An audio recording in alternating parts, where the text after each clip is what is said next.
tough question. Depression.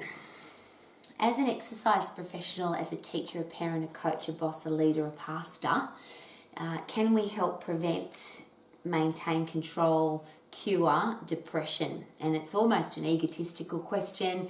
It's probably a politically incorrect question. I've bought my teddy bear because it's an awkward, uncomfortable, confrontational question. But as a parent, a teacher, a coach, a boss, leader, pastor, exercise professional, if somebody's ever come to you and said, please help me, I feel mentally unwell, I feel depressed, I feel anxious, I've got something going on in my head that's making me unhappy, have you wanted to help? If you've ever felt depressed or anxious or unhappy inside your head, have you ever wanted to help yourself? And it's interesting because how much depression is there in the world now? Now, that's not a question to be measured. Just on a day-to-day basis, how often do we hear now about my friend's depressed? We've got school kids who are depressed. Mental health issues are on the rise. Suicide has become a major challenge in most Western countries. There's been a lot of talk now about depression, anxiety, unhappy people. It's my little puppy dog coming in from the fresh air and sunshine. I've never seen him depressed. Interesting thing to take note in animals. They seem really happy all of the time. Is depression a challenge that only humans have? I'm not sure because I haven't studied the psychology of animals. But as an exercise professional, when I was first growing up, I can't ever remember depression or anxiety being a thing. I'm not saying it wasn't, but I don't remember ever hearing at school, oh, there's somebody depressed or there's a teacher depressed or we need to talk about depression. I can't remember that. I am a very old lady. But it seems now that it's become very, very common.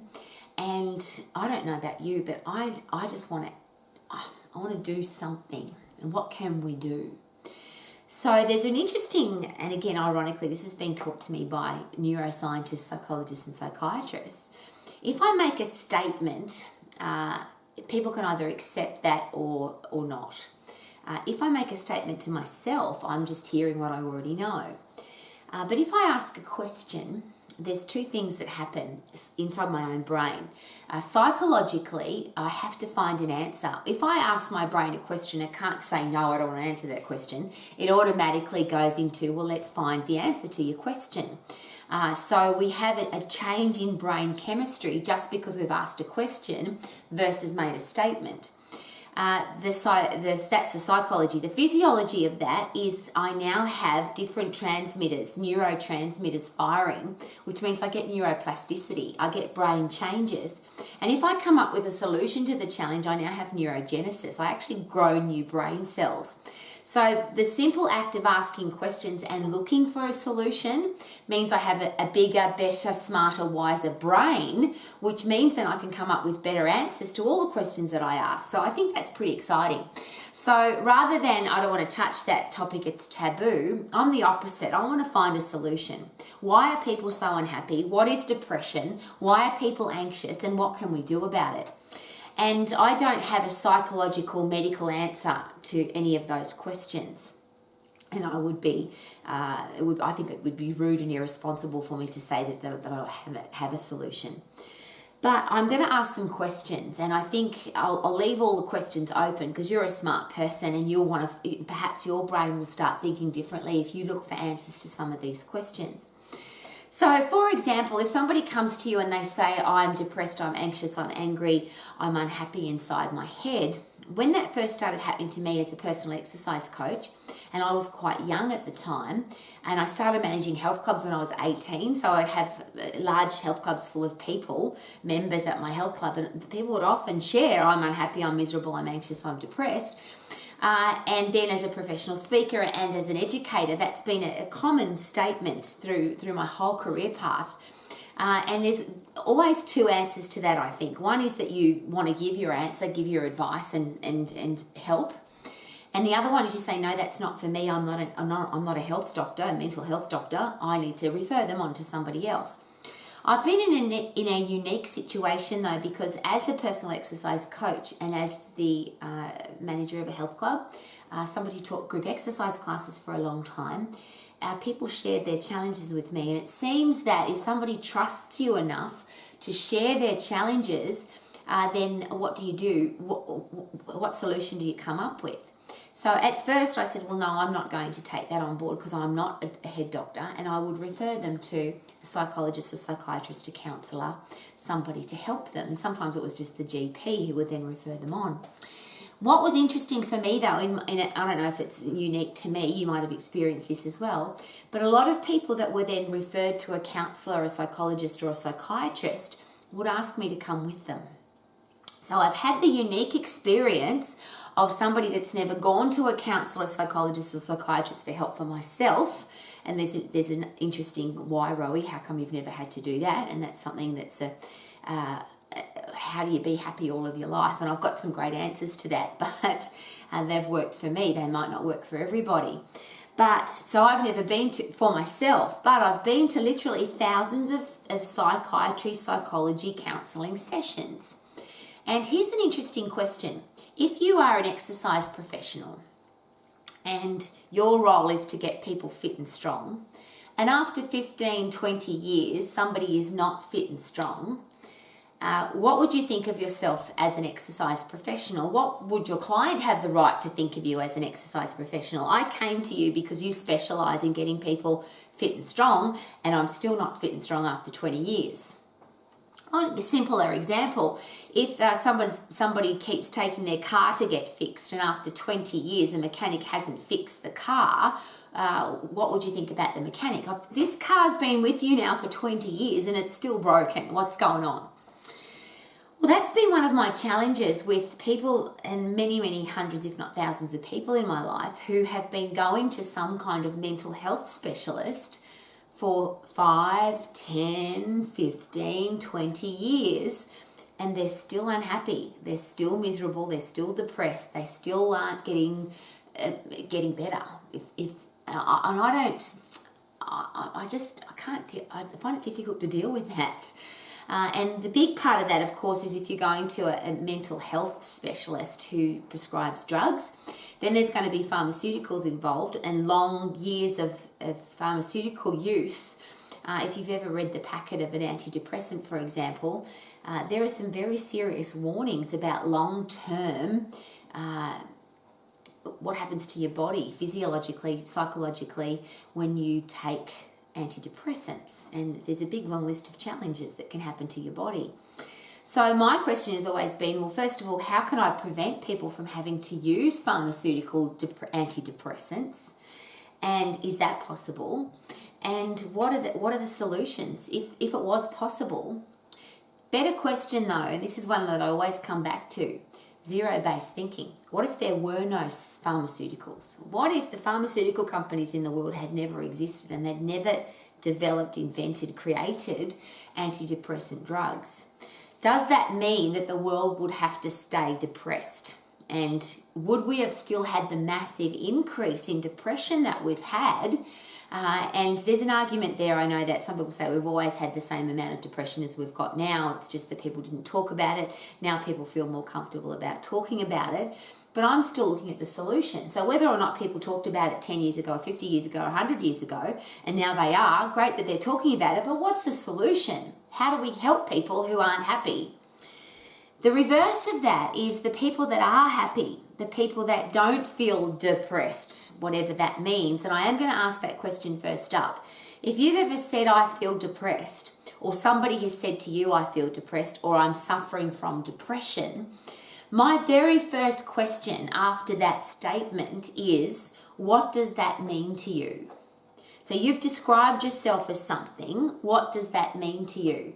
Because one of the challenges I've got in a world where we get bombarded every day with statements, the media, social media, the government, the doctors, the pharmaceutical companies, they all throw these statements at us, and it seems we get all caught up in the same terminology.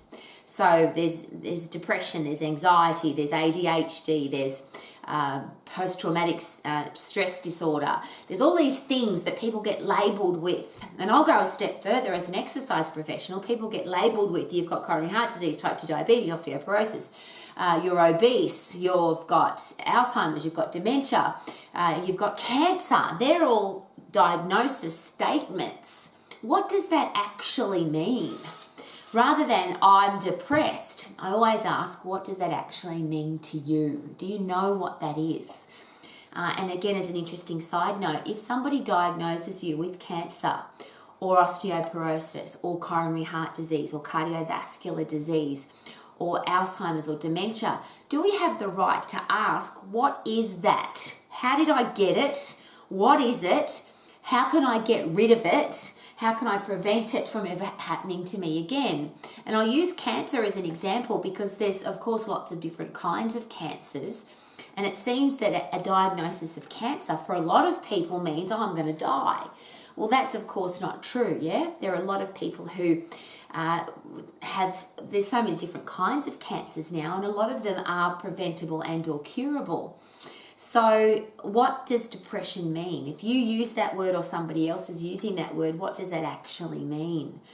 And could that be different for everybody? So if it's different for everybody, is there the same solution for everybody? And I don't have an answer to that, just some great questions. So are there countries or are there people who have never been depressed? And have you met anybody that if you say to them, have you ever suffered from depression? They would say, hell no, I don't even know what that means. An interesting, and you may have heard this before depending on your circle of influence, but it's been suggested that in third world countries where survival is the number one purpose for waking up. So in a country where there is not enough food, not enough water, not enough clothes, and people are struggling to survive, there seems to be very low rates of depression and or suicide. Now, I would like to know why that is, wouldn't you? Why is it that in a Western world where people have enough food and enough clothes and they've got a house to live in and a car to drive and beautiful things in their life and beautiful people in their life, why is there so much depression and or suicide? And there's countries where even getting enough clean water is a really serious challenge. But there are much lower cases of people who are unhappy. In fact, if you ever see pictures or if you've ever had the privilege of traveling to places, third world countries, where people have nothing. I've driven through villages in Africa, driven through villages in some of the South Pacific Islands, South America, Mexico, and people have got nothing. They're living in a shanty shack with dirt on the floor, and the kids are smiling and the parents are playing soccer with them and they're having a really great day and everyone seems happy, but they've got nothing. And yet we live in a Western world where there seems to be so much depression and so much use of pharmaceutical drugs to handle depression, and yet we have everything. So I have to ask the question, why is it that people who have got nothing can be happy and people that have got everything can be so unhappy? And if you go back to, because you could analyse that, couldn't you? And the psychologists and psychiatrists would probably analyse that. I'm not a psychologist or psychiatrist. I'm an exercise I'm a passionate exercise professional who wants some bloody answers to some of these questions. So what I've been studying is how the brain works physiologically, not psychologically, and how does the brain work physiologically with the other systems of the body that force us, make us healthy mentally and physically. What is that connection? And there's some really interesting questions that I think should be asked. And I don't know, you don't have to get answers to them, but I think we should be asking them of the medical professionals that talk about depression, anxiety, and all the horrible mental health challenges that are happening in the world. So let's go back to my third world country analogy or experience. If I am waking up in the morning and I don't know how I'm going to eat, I don't know where I'm going to get fresh water from. I don't know how I'm going to be able to care for my children today. I don't know how I'm going to be able to survive today. What is my purpose? So I wake up, I can't stay in bed because first of all it's too bloody uncomfortable because I'm sleeping on the floor. And I have to get up because I've got kids to look after and I've got to survive. I'm in survival mode. Now the physiology there is very exciting because when the body's in survival mode, when we feel like we're under threat, the body then goes into all the neurotransmitters of the human body via the endocrine system, the central nervous system, the brain and the body work together to help me survive. As a human race, our human physiology is designed to survive. So if I wake up and I go, well, I don't know where I'm going to get my next glass of water from, or my glass for that matter, I don't know where I'm going to get food today for my family, I better get up and get going and work this out. And interestingly, the biggest countries in the world are the poorest countries in the world. When you look at India and China and Brazil, these are massive populations of 300, 400 million, a billion people with some of the poorest people in the world and yet some of the lowest cases of depression and lowest cases of suicide. And I will ask the question, is it possible that when we've got a purpose, and if the purpose is just to stay alive, that you can't be suicidal and have a purpose to stay alive. They're obviously the opposing opposites. I either want to be alive or I want to be dead. But the interesting thing about a body that's in survival mode, it doesn't want to be dead. It wants to survive. And the beautiful thing about being in survival mode is that your body produces the neurotransmitters that you need. And I'll give you some really cool examples. If I've got a wild animal chasing me, I will get the hell out of there. My body produces the adrenaline, epinephrine, cortisol. I release energy from every cell in my body to fill up my bloodstream with blood sugar and blood fats so that I can go. My heart rate increases, my blood pressure increases. Catecholamines release everything out of my cells to make sure that I can run away from the animal. Or I can turn and fight the animal. If I've got a wild tribe of crazy people chasing me and I need to survive, I'll either my body produces what I need to run away from them or what I need to turn and fight them. That's called survival. When we're under stress, when we're under threat, our body says, well, let's go. We're either got to sprint away from here, flight, or we've got to turn and fight. And it's called, you've heard that many times, I'm sure, fight and flight. It's because the body's designed to survive. But if I've got no reason to survive, if everything's kind of cozy and I'm warm here in my bed and I don't need to earn any money because I'm doing just enough to survive, and that's a really important statement. It's a question, but ask yourself the question. If I'm doing just enough to survive, so I am surviving, why would I need to be in survival mode? Because I am surviving. It seems that people with the biggest challenges, with the biggest reasons, because their life is so crappy they don't want it to be like that, are the ones that actually get up and do something. And if you get up and do something, you've got a purpose to get up and go. Is it possible, just think about this, is it possible that you couldn't be depressed? I'll give you another example. I hate my life, I'm miserable, I don't want to get out of bed, I don't feel good, I'm unhappy. But you now are given a 5-star trip around the world, first class, 5-star accommodation to go and see all the beautiful places in the world, and you have to be at the airport at 5 o'clock in the morning. Do you think you could get up? Do you think your body might create some stimulation for you to get up? We've got this great experience. We've got a purpose to get up, which is this great holiday that we're going on. Let's go. And people who normally can't get out of bed before midday are up at 3 o'clock in the morning getting ready to go on their holiday. The experience has been created, the purpose has been created to get up. So whether it's a wild animal chasing you and you've got to get up, or it's a wow experience and you've got to get up, what about if you got a telephone call at 4 o'clock in the morning to say that there's a big suitcase full of money and it's being delivered to your house, but you have to be there to pick it up. You have to be up and dressed and be able to answer the door. Would you have the purpose to get up? Oh no, I'm too tired, I've got to stay here. And I'm not saying that there are people who would still stay in bed, but is it possible, and this is my driving force here, if life gives me a purpose, so I have to get up because I'm under threat or I'm being stressed, the body will get me up. The only reason we even wake up is because epinephrine and adrenaline start pumping through our body. That's the only reason we wake up for any reason. So those neurotransmitters that are normally called stress, fight and flight drugs, they're really exciting because they're the reason that we get up. But if you want a reason, a purpose to get up, you have to have something that's attacking you, something that's trying to kill you, a reason to survive, or a purpose. So if the world hasn't created a purpose for you, could it be a good idea to provide your own purpose?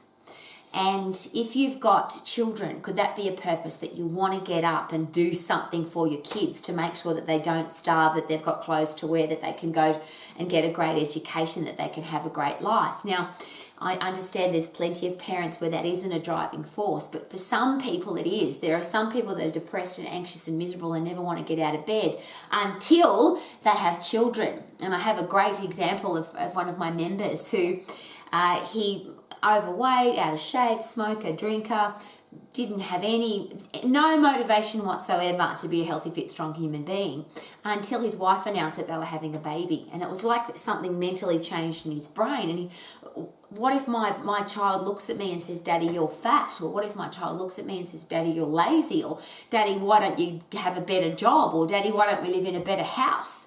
And within 9 months, literally, he got out of a lousy, stinking, rotten job, organised for a new house, organised for a new car, made sure that he had put themselves in a financial situation where his child would be looked after, and he got himself into great shape.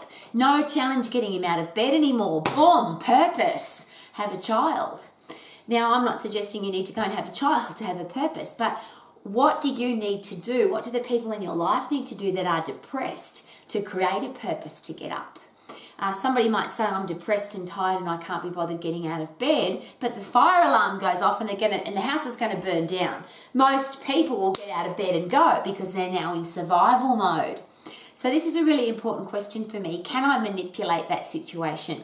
So if I'm unhappy, what would happen if I created a purpose? So if I don't feel there's a purpose, what if I found one? So I'm going to give you this was an interesting research experience that I did as part of my career path.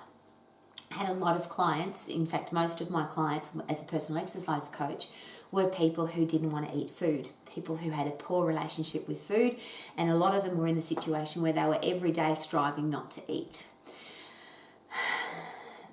And when you don't eat, of course, you get thin, you get osteoporosis, your body wastes away, you become weak and frail, and there's every chance that you might not live.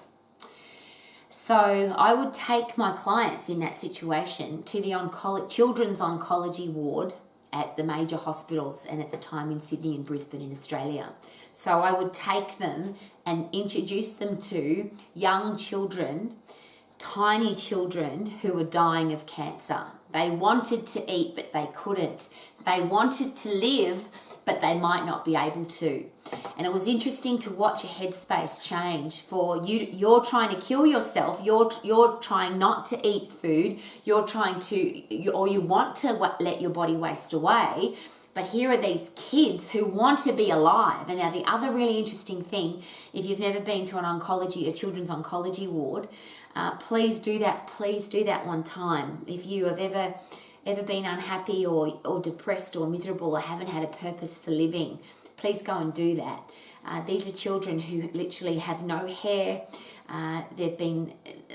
Most of them know they might not live for very much longer. And I've never seen happier kids. It's almost like if I know that I haven't got very long to live, I want to live every day to its... And even kids that are really sick and they're throwing up all the time and their life is really miserable, but they're aiming to be happy. And they teach you so many lessons about the importance of treasuring every minute. And I say that really passionately because I think all of us as humans waste so much time being angry, being miserable, gossiping, criticizing, doing horrible things to our life and to other people's lives. And yet we only have a limited amount of time on the planet. Why would we waste any time? And an oncology ward will teach you how short life can be, because it's particularly a children's ward. But we don't know how long, you and I don't know how long we're going to live for. We've got no clue. There's an interesting and very controversial question. If you knew you were going to die 6 weeks' time, 12 months' time, 2 years' time, and you were currently feeling depressed and anxious, is it possible that you might now find a purpose to go and live your life because you haven't got very much longer to live? Now, I know that I don't know the answer to that question, but is it possible? So the reverse of all of this is if I can manipulate my life to have a purpose. So if I haven't got one, what should I do to get a purpose? Should I find a hobby? Should I do an education program? Should I change my career path? Should I do something with my life that would give me a purpose to get up? What can I do to add value to the world? There's a lot of people who have been miserable and depressed, and then they have become part of a charity or a church, or they go and look after animals that have been abused, or they go and work at the zoo, or they go and help at a soup kitchen, or they do something that isn't self-absorbing. So they're not thinking constantly, I'm unhappy, I'm miserable, I'm depressed. My purpose is I'm going to get up and go and do something for people who are worse off than I am, or animals that are worse off than I am. So they create their own purpose. The reverse of that, and this is where a lot of my study has been very exciting for me as part of neuroscience, how does the brain work, is can I change my brain chemistry so that I'm not depressed? And I'm not pretending in any way, shape or form to be a neuroscientist. I just have some great questions. If I put my body under stress, so I feel angry, anxious, annoyed, frustrated, I've now starting to produce those movement chemicals. My body, when I'm under stress or when I'm under pressure, my body will produce epinephrine, adrenaline, cortisol, and catecholamines will open up the cells of my body so that I can fight or flight. Is it possible that as humans, because we've either become lazy or unfit and unhealthy and we don't think we can, we don't fight and we don't flight? And the third option, and the only other option besides fight and flight, of course, is to panic, to freeze. So if I'm under threat and I don't go sprinting and I don't lift heavy or I don't punch or I don't kick or I don't fight, is it possible then I'm going to freeze? So my body says, I can't do this. And we go into hide under the bed covers. I don't want to get up because I can't deal with the threat. I can't run away from it. I can't fight it. So I'm just going to stay here and try and pretend it's going to go away. I'm going to hide from it. I'm going to panic because of it, which means we can't think clearly, we can't make great decisions, and our body shuts down.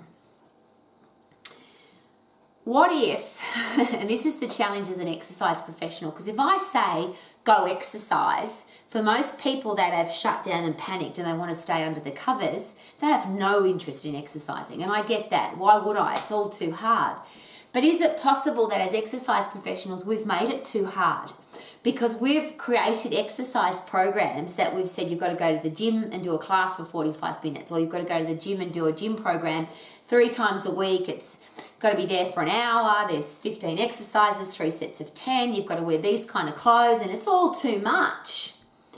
What if we created, based on the physiology of the human body and the physiology of the brain, what if we created exercise programs for people that if they are under stress, they can actually flight and they can actually fight?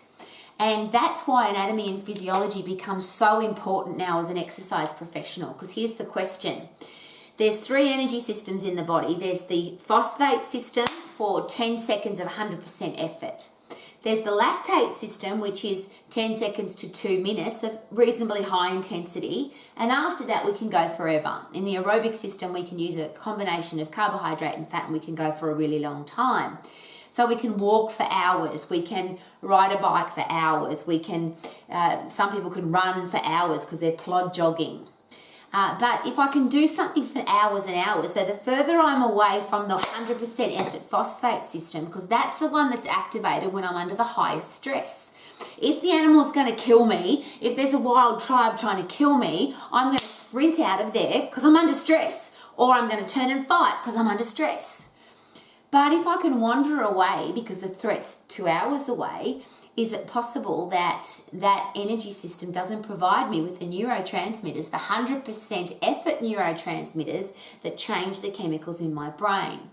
So when it comes to an exercise program, if I provide the threat as the exercise professional, so I'm the wild animal or I'm the wild tribe or I'm the stress, So it's a 10-second phosphate system spurt of punching, kicking, jump squatting, sprinting on a bike, on a treadmill, on a rowing machine, dancing, running up a hill, climbing a ladder, running through soft sand. If I provide the stress for my client, for my human being that's under stress and feels threatened, and I give them 10 seconds of intense activity, 100% effort to get away, that can come from lifting, punching, kicking, sprinting, getting puffed, or lifting heavy. Either of those activate the endocrine system for 100% effort. So if I lift as heavy as I possibly can, I punch as hard as I can, I kick as hard as I can, I sprint as hard as I can for 10 seconds in the phosphate, get the hell out of their system. Now what happens? So when I'm under stress and I have to go, sprint, punch, kick, I produce epinephrine, adrenaline, and cortisol so I can go.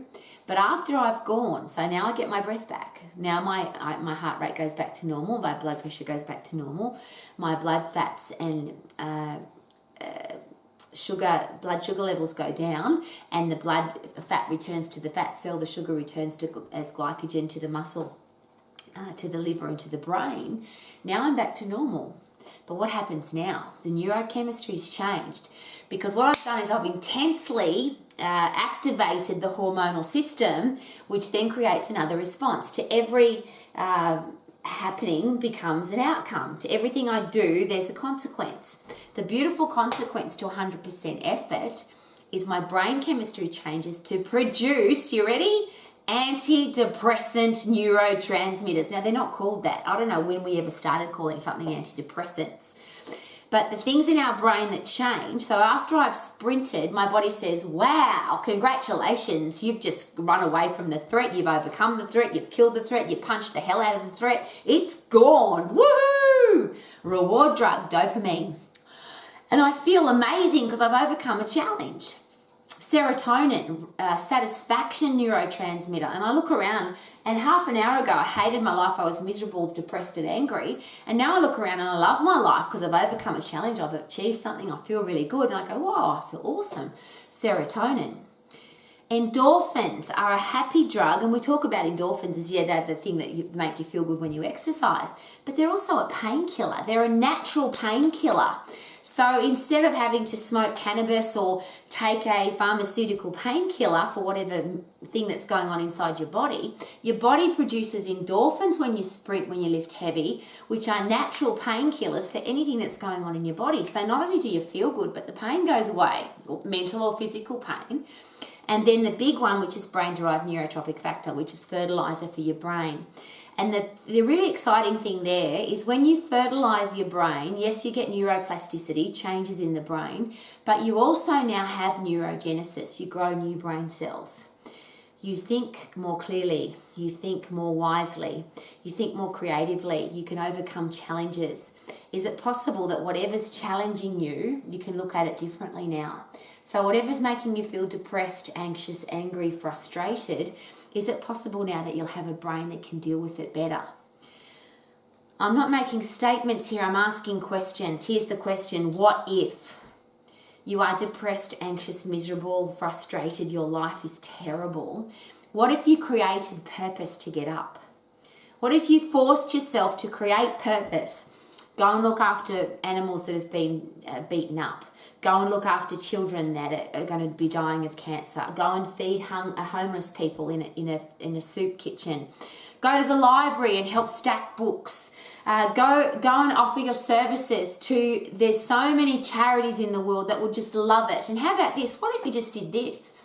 This is an interesting one, and I have a client that did this. Just clean up your neighbourhood. He said, well, I'm bored to tears. I've got no purpose to get up. I'm depressed as hell. I'm going to clean up my neighbourhood. So he puts on a overalls, plastic bag, rubber gloves, and walks around his neighbourhood cleaning it up. Well, guess what? People appreciate that. People thank him for that. He feels like now he's adding value to his community, and he's got a reason to get up in the morning. What are you getting up for? I've got to go clean up my community. If you live in a world where there's no rubbish to pick up, congratulations, but most places we live, what about if you volunteered at the council to clean graffiti off buildings? I'm just randomly throwing out some ideas there that might give you a purpose to get up, or the people in your life give them a purpose to get up. But more importantly, that's I have to force myself to do. But if I create the stress, the exercise stress that produces the happy drug neurotransmitters that make people feel good, will they then be able to handle that, whatever's hassling them, annoying them, frustrating them, making them angry, depressing them better? So I don't have an answer. I just have some great questions. What if? What if, as exercise professionals, we stop telling people 45-minute classes, 1 hour gym workouts 3 times a week? People say to me, Rowie, how often should I exercise? My answer is always the same. How often do you want to feel good? You cannot exercise at 100% effort and feel bad afterwards. The two don't go together, because when you put in 100% effort physically, you now get those neurotransmitter changes in your brain. You produce dopamine, serotonin and endorphins for painkillers and happy drugs, and you start to think more clearly. And that's all comes from 100% effort. So it's not about going for a 45-minute class. It's not for going for an hour's walk. It's not going to the gym for an hour, unless you're lifting heavy while you're there and you rest in between. You can go to the gym for a 45-minute class, as long as you're doing interval training where you work at 100% effort, get your breath back, 100% effort, get your breath back. I'm sharing all of this so passionately because we live in a world now where there's not too many schools in the world, in the Western world, isn't that interesting, where there are children who are not on antidepressants. I've been to schools where half of the children at the school, primary school and or high school, are on some form of antidepressant or have been or are wanting to get onto an antidepressant. I've been to schools where Mental Health Week has become, every couple of months they have to have a mental health week because people are really challenged with their mental health and their depression. We live in a world that's been bombarded with bushfires and droughts and floods and worldwide medical pandemics and challenges with the worldwide financial situation, and we are bombarded with horrible news and stuff every single day. No wonder our kids are depressed and anxious. What are we doing to make sure that they have the ability to fight and flight? I want my kids, and I don't have children, I just want the kids of our world to grow up knowing that if a stress or challenge comes into their life, onto their path, they can sprint away from it at full power, 100% effort, or they can turn and fight. But the last option, and there is no option, is to freeze. And it seems that that's one of the things that we are promoting. We're promoting for our kids to freeze. We're scaring them. How about this? And this is a very controversial question. What would happen if we turned off the television?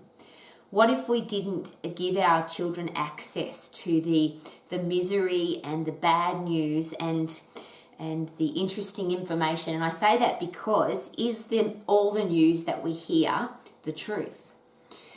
Why would a news station that is designed to make money from bad news, and the only way they make money is from bad news, why would they give us good news? Nobody wants to listen to good news, it seems. There's been some news stations that have tried it and it didn't work. So everything we see on a day-to-day basis, usually from the normal media, but now also from social media, seems to be bad news. What if we just didn't give that to our kids? What if we turned it off? Here's a really controversial question. Could one of the ultimate ways to get rid of anxiousness and fear and depression and kids that are scared, just to turn off the news, turn off social media, take our kids outside, get some fresh air and some sunshine, give them animals to play with, a great park to go to, and be the happy, positive, healthy person? If you're an adult, do our kids see that we're happy, positive people? If our kids are constantly hearing, I'm depressed, I'm anxious, from their parents, their teachers, from their environment, is it possible that they'll start thinking that it's normal? How about we as adults start creating a purpose to be alive and getting healthy, fit and strong, and working at that 100% effort so we can produce the neurotransmitters in our brain that are antidepressants.